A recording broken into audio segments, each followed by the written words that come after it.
Welcome back to Revive the Drive. It has been a while since we have been out in the garage.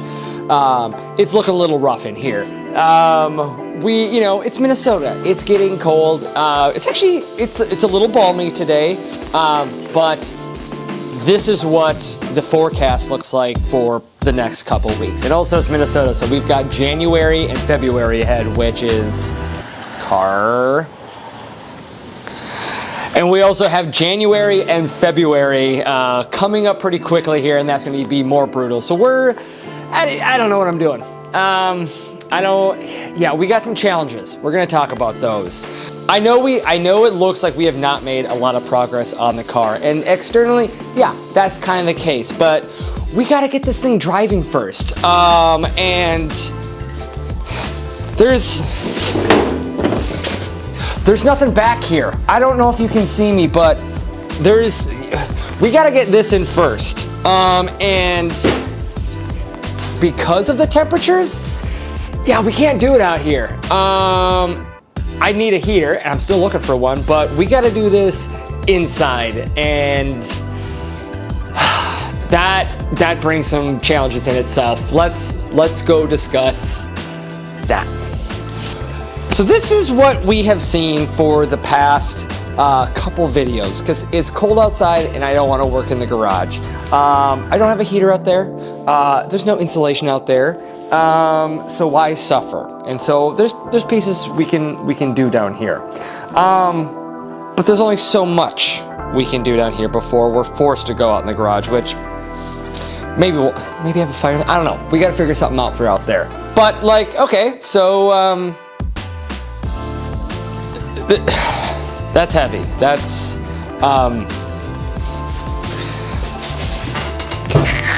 yeah, I can lift it. I can, but let me show you what I'm up against. Welcome to an old house with an old basement, and well, there's just there's a size issue going on here. Also, there's just a size issue going on here, and I can only lift so much by myself, let alone trying to convince one of my friends to help me. So I can get the transmission up, but a 400-pound engine? No. Yeah. So pieces? I think I don't know. Let's talk through this plan. Let's talk through this.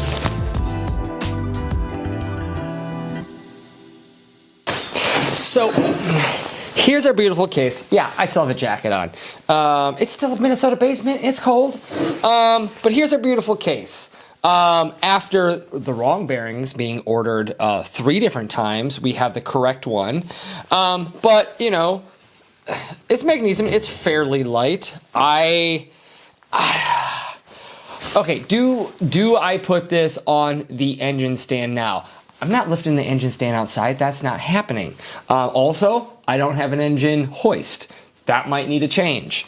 So I'm thinking right now, I can get the 2 halves together inside. I can mount it on the engine mount inside, take that on and off. I think I can get that far. We'll do a little kind of like a test to see my strength at this point, but I kind of think that might be the limit. I do want to try and get the pistons and cylinders on. They're nice and light. And then that goes outside. But then we start getting into it's a weird shape. So I don't know. Also, come over here. Here's cylinder heads back there, camshaft housing there. I can rebuild these inside.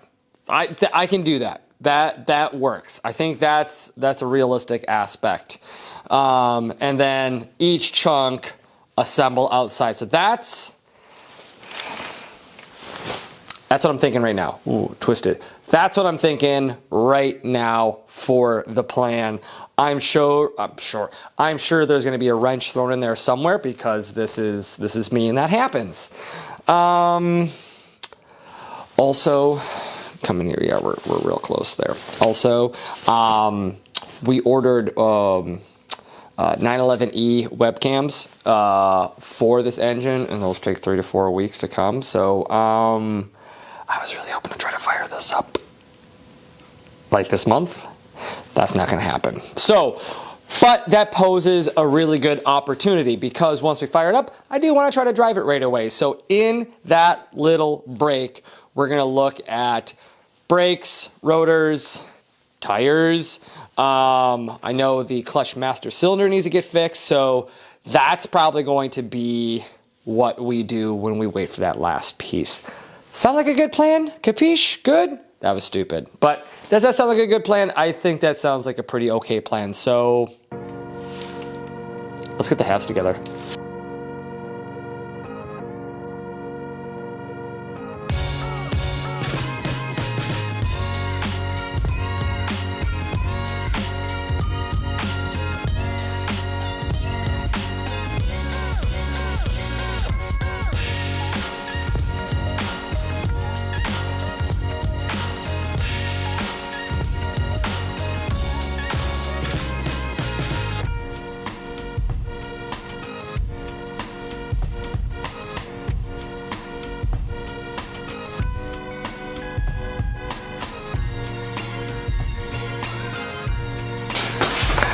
You wouldn't believe it. Take a guess. Yeah, never turn the mics on. So everything I just talked about, none of it's there. So let's redo this. We've got the case on the stand. We are back and moving. We are getting the pieces together. So we've already got the crankshaft in. I have to pull the pump out to get the chains onto it and set it back in. And that's when I realized the microphones were not on. So we did some case cleaning. We're using a little bit of isopropyl alcohol to clean up those surfaces, make sure that there's no oils on there. Honestly, before I close the case, probably gonna do that one more time. Never hurts, but otherwise, we're getting close to closing the case. We'll see how well and how much I can do in the basement before we head out to the garage and start to clunk it all together, but we're gonna keep on moving. So now I got this in, I am just batting 1,000 because, as you probably saw in there, ran out of battery, ran out of memory.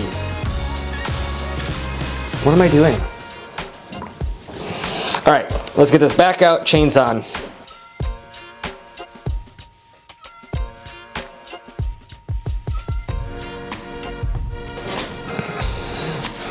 Now I just gotta get that stupid thing to hold this baby up. Oh shit.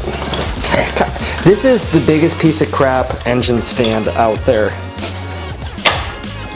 There we go. There we go. All right, she's smooth. Let's find something to hold this up.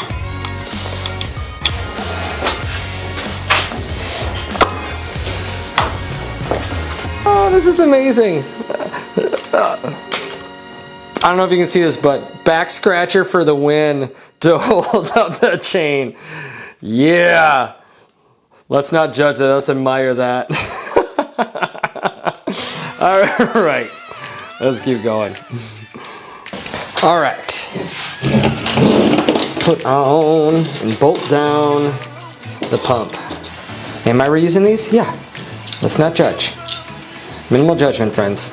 Minimal judgment. I'm going to put a little bit of thread lock on these babies. So, tools, where are my tools? Here are my tools. Bring them down to get them seated.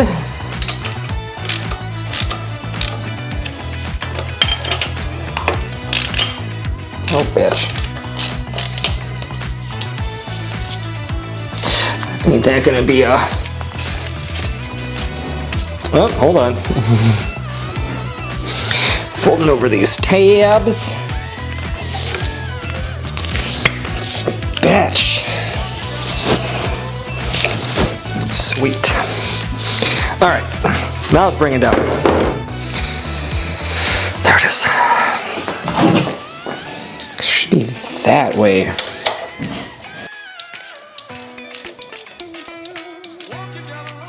All right, let's look at the torque. All right, 18.4 for the torque. Jesus, this is always like higher than I expect it to be.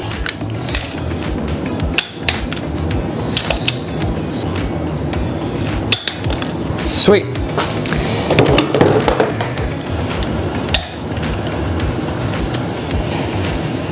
I can actually bend that one around.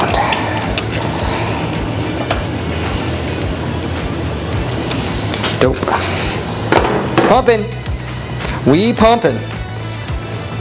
Pump it. Louder. Pump it. Pump in. All right. Surprise, new shirt, new day. Go figure. But I was twiddling in the basement, and I think we're ready to close the case. It's just gonna happen. Yeah, it's I'm just like contemplating, like, what have I gotten wrong? What am I missing? I've gone over it. Let's close the case. Let's close it up. We're gonna paint this baby up, put on over, tighten everything down. Since I have to move kind of fast, I'm probably not gonna be talking too much. So this is probably gonna be a nice quick montage. Let's go.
I say hold up, cock my glizzy, bang bang.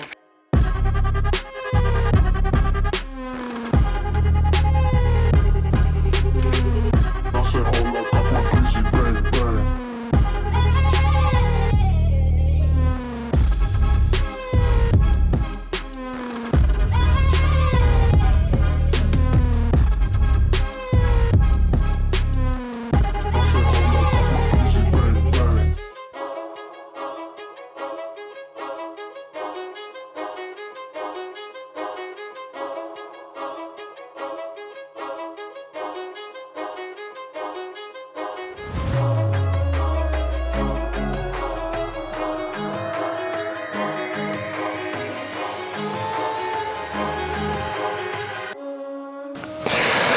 Oh.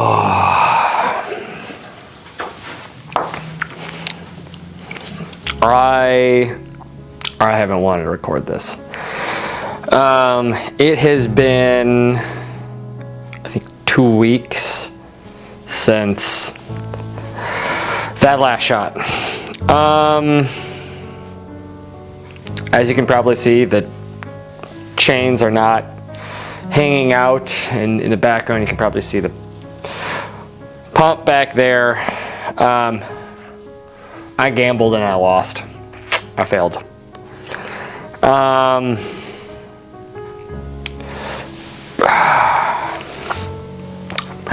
Everything you read about magnesium engines, what are the things that have to get done. Fix the pulled head studs. Did that. And then the other thing that you usually read and hear about is the main bore. This hole all the way down. Magnesium is soft, and magnesium and heat aren't great friends, and over time these engines warp, and when you disassemble them, maybe they relax. I don't know, but this engine had sat for a very long time, not running, fully assembled, and it was spinning smoothly when I picked it up. So I gambled and I didn't get that checked nor machined. I just didn't think it was an issue, and so after stumbling through all that work to close the case, it doesn't move. And what you didn't see on camera was a very angry me. With the flywheel on, I can get it to spin because there's enough torque on the outside, but it's hard, but it's smooth. So it's not like one spot it catches, one spot it catches. It's just tight, but smooth. So I went back, I started to check clearances. I don't have the greatest equipment to check up to the 1,000th. I have to the 100th. And when I disassembled it and I checked the bearings, there's like 2 or 3 bearings where you can see it rubbing on one side. So yeah, it came apart and it came back together. It came apart over and over. And what this means is it has to be sent out for machining. Whether it is a larger bore with larger bearings or resurfaced and standard bore, and then you get spacers, some of that needs to happen. I'm defeated, I'm pissed, I feel stupid, all the things. I haven't touched anything in 2 weeks. I honestly thought I was going to get the engine fully assembled and running by the end of break, and that's just not going to happen. The other thing that sucks is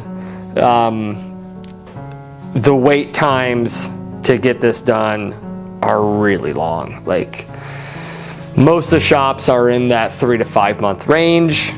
I may have found one at 1 month, but I'll be packaging this up to send out, and that pushes the timeline, unfortunately. So I've lost so much steam on this just because of that, and we're not going out. I refuse it. Nope, we're not. This is not just going to be another Porsche that dies in the garage. We're gonna keep going. There's no other option. We're running low on funds. We're running low on energy. But you can't stop. We can't stop. So I'm gonna package this up, back into the case, ship it out, and hopefully that will be the last engine hurdle. Now, I'm not talking about like diagnosing electronics and whatnot, but like big issue fix. Hopefully that's it. I've said it too many times, I'm just tired of saying it. So I'm sorry that this is going slow. I'm sorry that this is just not where I want it to be, but we're gonna keep going. So 2025, we will get this running. It will be on the road. Well, the saying is we're just gonna have to roll with the punches, and we're gonna have to change our path, and we're gonna have to be resilient. I don't know, I can't think of the words right now. It's just life gave us a rotten lemon, and we're gonna make some funky lemonade. that is it. And this does not mean we're done. This does not mean we're quitting. This doesn't mean any of that. This just means I'm pissed. So, that concludes this kind of boring and disappointing episode that I thought was going to go in a different direction. But thank you everyone for following along with this. I think in the next episode we are going to go more into the route, the Pan America Highway, kind of talk about that and the challenges that's going to bring, to kind of give you an update on that piece, talk a little bit more about Galgos Del Sol, and we're just going to keep going. Thanks. See you in the next one.